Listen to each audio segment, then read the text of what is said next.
In today's video, I'm going to teach you how to highlight and mark up PDFs with green color in Foxit. This useful tool will help you annotate documents effectively, ensuring you can emphasize important information with ease.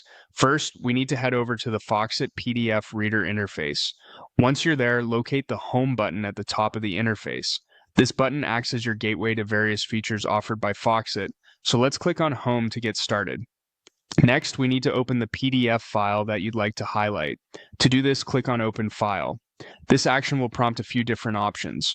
For our purposes, choose Local Computer to access the files stored on your device. This is where you may need to navigate through your directories, so take a moment to locate where you've kept your PDF file. Once located, click on Choose Files and select the file you want to begin highlighting. After opening your file, we can now move on to highlighting specific parts of the text.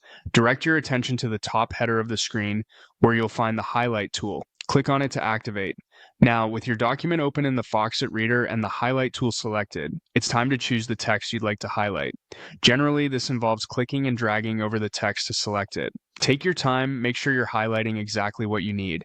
Once you've highlighted the text, you'll notice a custom panel appears on the right side of your screen. Here you can choose the color for your highlight. For now, let's select green, but you have plenty of options. Simply click on the palette and select green to set the color.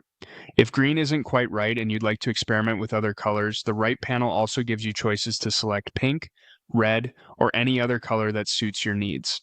These highlights not only make the document visually appealing but significantly enhance readability, making it easier to pick out key points later on. And there you have it. You now know how to highlight and mark up PDFs using green or any other color in Foxit. Remember, this is just one of many ways to leverage Foxit's functionality to ensure your documents are precise and visually organized. Thank you for joining me in this tutorial, and I hope you found it easy to follow and helpful. Keep practicing, and soon you'll be a pro at annotating PDFs with Foxit. If you have any questions or need further assistance, feel free to reach out in the comments below. Happy highlighting!